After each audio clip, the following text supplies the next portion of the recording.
Ciao ragazzi, benvenuti a Legnago, a Corte Verbena, questa associazione che si occupa di valorizzazione della natura ma anche delle tradizioni.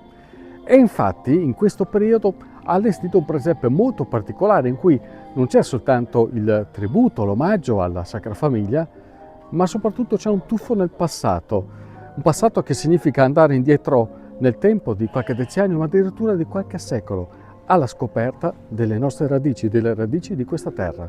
E quindi con Maurizio Antonazzi, il presidente dell'associazione e ideatore di tutto questo, andiamo a scoprire che cosa vuol dire fare un salto indietro nel tempo. Dove siamo qui, Maurizio? Siamo nella galleria delle erbe delle Adige, quindi abbiamo aperto al pubblico in questi periodi perché facciamo il presepio vivente. E qui cosa stanno facendo? Ecco, qua abbiamo tutto quello che riguarda le piante officinali. Qui abbiamo due erboristi che stanno penando la menta che si mette via in estate, si mette a essiccare, tutte le piante vanno essiccate ad ombra lente, non devono prendere il sole e rimangono vive. Se noi prendiamo una foglia di questa menta e la teniamo in mano, ci rilascia tutto il profumo, tutta l'energia che ha. Quindi le piante vanno trattate così, si raccolgono, si puliscono solo nel momento del bisogno. Perché le erbe sono le medicine di una volta, ma anche di adesso, volendo. Sì, le erbe sono le medicine di una volta, che le medicine sono nate dalle erbe e sarebbero ancora le medicine di adesso. Tante cose potremmo farle con le erbe senza ricorrere ai farmaci, insomma. E quante ce ne sono sull'Adige? Al minimo ce ne sono, io ne ho classificate 120 tipi di piante officinali e tutte, ognuna per un problema diverso, ma tante si ripetono e tante sono... Quindi un patrimonio immenso. Un patrimonio immenso. Stefano, guarda pararia qua, guarda che roba. Spettacolo. Tutte pentole di un tempo, tutte cose che hanno usato. Quanta polenta si è fatto qua dentro? Come? Quanta polenta si è fatto qua dentro? Sì, tantissima. Ecco, qui abbiamo la bottega del maniscalco, Stefano. Vedi? Praticamente abbiamo il maniscalco che sta lavorando, che forgia, che sta battendo per fare i ferri di cavallo.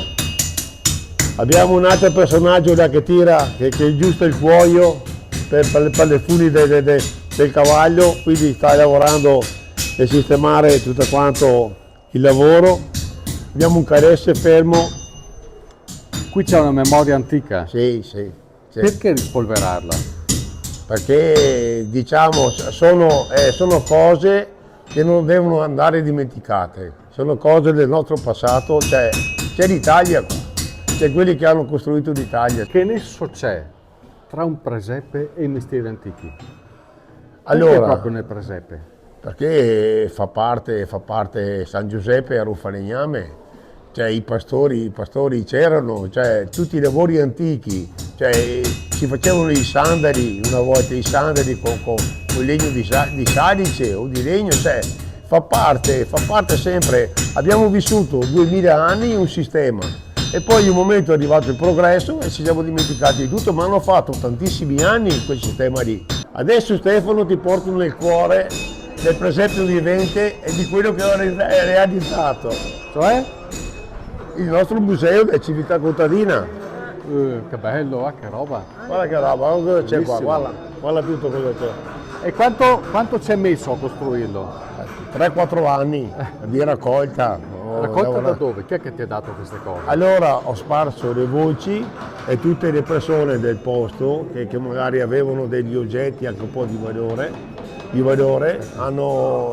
hanno donato le loro cose. Io gli ho promesso che ne tengo vita naturale durante e tante cose le ho trovate, qualcosa abbiamo preso per i mercatini, però insomma ci sono tutte cose che abbiamo recuperato negli anni.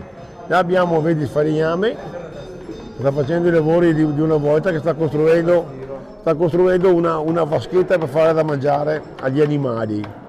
Quindi ecco, questo è una greppia, una piccola greppia per fare i lavori degli animali. Una volta erano bravissimi a fare questi lavori. Poi abbiamo uno che batte il canevo. Il canevo è una pianta da canapa, è una pianta che praticamente ha sempre accompagnato in Italia, siamo stati di grandissimi produttori di canapa, specialmente dalle parti dove siamo Rimini, quei posti lì. che facevano le vele, le corde, quindi le cose resistenti venivano fatte con la canapa. Però la canapa aveva tantissimi utilizzi una volta, Sì, vero? sì, sì, beh adesso la stanno scoprendo di tutto, va bene, si fa l'olio, si fa i vestiti, si fa tantissime cose. Andrebbe bene come medicina. Anche come scopo alimentare? Sì, sì, scopo alimentare, ma come medicina in particolare. Qua abbiamo il ciabattino, il nostro ciabattino che praticamente si facevano le forme di legno per fare le scarpe, prendevano del salice, lavoravano il salice a forma del piede e poi prendevano la tovaglia, gli attaccavano solo qui i chiodi. Maurizio, comodissime. Com'è? Comodissime. Sì, ah sì, e sotto ci mettevano i chiodi perché non si consumassero. Dalle mie parti si chiamavano il giavare. Infatti, e quanti anni hanno fatto con questo? Secoli. Secoli, hanno fatto secoli. Sono arrivati qui a 70-80 anni fa che ancora li avevano. Ma li avevano anche al tempo di Cristo, queste cose qua. Quindi sono cose che hanno fatto la storia. Qui abbiamo un altro raffigurante, guarda. Guarda come si lavorava. Affilavano i coltelli che erano dei rasoi, va bene? Erano dei rasoi. Per piede, da pietra, mettevano un po' di acqua e avevano tutti i coltelli che tagliavano con i rasoi. Quanti anni avrà questo filatello? Sono pochi 100 anni, sono pochi, 100 anni. Una volta si andava in giro anche per le corti, sì, la bicicletta, l'arottino. Sì, l'arottino. Qua un'altra figura molto importante, Stefano. Un'altra figura molto importante è il battiferro, quello che batteva il ferro per tagliare l'erba. Anche quello lì era un lavoro che bisognava battere, poi affilarlo con quella pietra. Certo. Ed è una cosa, era un rito perché l'erba veniva tagliata dolcemente, cioè la carezzavi l'erba. Certo. Non la facevi soffrire, non la facevi prendere paura, perché la tagliavi dolcemente come quando le vai a raccogliere, come gli erboristi la raccolgono. E dai, la falci ho voluto mettere vicino quella che fa il burro. Andiamo da quella del burro. Ho voluto mettere vicino quella che fa il burro, vedi? Perché naturalmente l'erba gliela diamo agli animali. Certo. E gli animali ci danno il latte, facciamo il burro, il formaggio, tutte quelle cose. Però qui siamo già a un livello più evoluto perché vedo questa macchinetta. Quella lì è più evoluta perché di questa qua sono talmente geloso di quella lavora qua, questa qua in legno, che ho paura che mi si distrugga, è talmente vecchia che pure si distrugga. Quindi ho detto lì si vede il latte, facciamo così. Qui abbiamo, vedi, un telaio. Bellissimo. Un telaio che per tessere avevano la seta. Qui cestoni riso, lì cestoni dove mettevano dentro i bacchi da seta. I famosi cavalieri. Sì, mettevano i famosi cavalieri e qua dove che lavoravano tutto quanto, certo. Capito? Che si faceva. Che era il primo reddito della stagione. Sì, bacchi da seta, vero? Qua, Stefano, guardiamo che qua. Guardiamo che qua che è importante, vedi qua. È una fase molto importante che quella. Queste si chiamano le sgurbie. Le sgurbie cosa facevano? Tagliavano un pezzo di salice così grosso. Quelli più bravi lo dividevano a metà e poi si mettevano a lavorare di sera vicino al camino, a lavorare, riuscivano a fare. Ricavavano la pala. Quindi questo è un pezzo unico. Un pezzo unico. Riuscivano a farne due quelli bravi. Artisti. Tutto con questo. Poi avevano tutte quelle palle uguali a quella vasca riscavata. Anche questo pezzo unico. Sì, bellissimo. Ci mettevano dentro la carne, capito? Pensa che artisti che erano veramente degli artisti. Ecco, qua siamo sulla parte un po' più importante di tutto il nostro museo. Ho voluto mettere cioè far vedere come si faceva il pane, perché il pane fa parte, accompagna la vita dell'uomo, certo. Cioè il pane, latte, il vino, tutte quelle cose lì fanno parte dell'uomo da 2000 anni. Quindi c'è sempre un qualcosa di sacro quando si parla del pane. Esatto, il pane è qualcosa veramente di sacro. Un'altra cosa importante che ci tengo a farti vedere è questa camera da letto. Questa è una camera da letto che... Il materasso memory? No, di memory non c'è niente. Qua ci sono le foglie di pannocchia, di mais.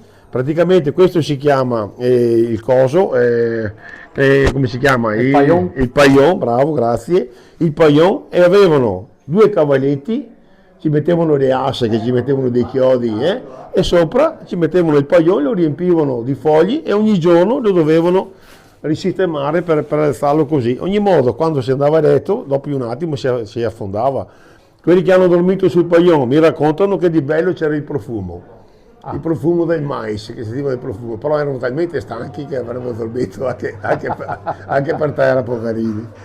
Ecco, qua siamo nella fase più importante di tutto, sacra della nostra storia, che praticamente abbiamo fatto la natività. La natività abbiamo cercato di farla più possibile. Vedo l'asinello, ma non vedo il bue. Il bue purtroppo non sono riuscito a trovarlo, è troppo grosso. Ho provato a prendere i bue nani, ma non ci sono. Quindi abbiamo 2 pecore che abbiamo recuperato dal rito pasquale, certo. Si chiama Pasquina e Palmina.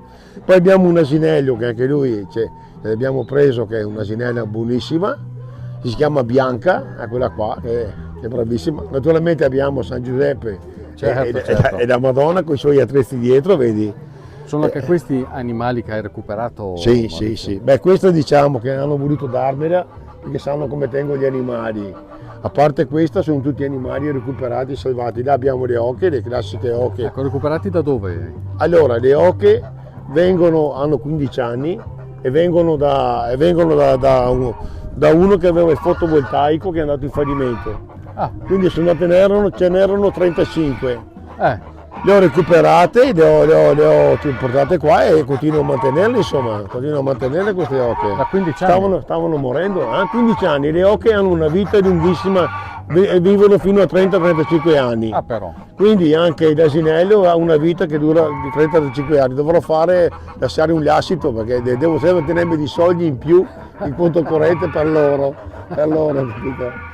Adesso abbiamo recuperato una stalla, c'era la stalla, abbiamo fatto, si chiama la Galleria dell'Arte, che praticamente qui abbiamo messo per il momento tutti i disegni di Luigi Bologna, che è un amico, un professore che è in pensione, ha fatto tutti i disegni della vecchia Legnago, di com'era Legnago prima dei bombardamenti e tutto, quindi abbiamo 80 disegni che raffigurano e spiegano tutte quante. È una memoria storica, ma anche artistica allora. Sì, è un artista questo qua, è veramente un artista di quelli bravi, molto bravo.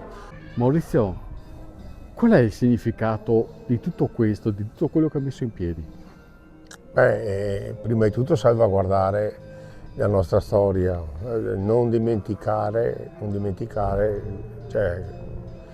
la nostra storia prima di tutto, poi la passione delle erbe. Il recupero di questo ambiente che avevo preso a cuore, era uno dei punti più degradati di Legnago e vederlo realizzato così, che vengono i ragazzi, vengono le scuole, vengono le famiglie, mi dà molta soddisfazione, quindi io sono super realizzato di quello che ho fatto. Da quanto tempo è che sei impegnato in questo modo? La verbena è nato nel 2007. Quindi dal 2007 che sono impegnato in tutto questo lavoro. E la risposta della gente com'è? La risposta della gente non è proprio, ma io sto bene con me stesso, mi fa star bene con me stesso queste cose, quindi non è che vado in cerca di una risposta della gente, so che non faccio del male, quindi faccio delle cose positive. Poi se la gente capisce, se non capisce capirà, tutto lì. Non è che lo faccia per la gente, lo faccio perché mi piace farlo, gli animali recupero perché mi piace recuperarli. Adesso per dirti, è morta una signora che aveva 11 gatti e 3 gatti sono andati persi, sotto le macchine sono andati persi e mi hanno chiesto se potevo fare qualcosa per i gatti, ho adottato 8 gatti, quindi adesso ho 13 gatti. Avevo un recinto, l'ho messo bene per i gatti, ho tutti quei gatti lì dentro e gli do ospitalità anche a questi gatti. Capito? Quando diventeranno 44 li metti in fila per sé con il resto di due. Maurizio, fino a quando resterà aperto il Presepe Vivente? Fino al 5 gennaio. Sì, 5 gennaio è l'ultima data.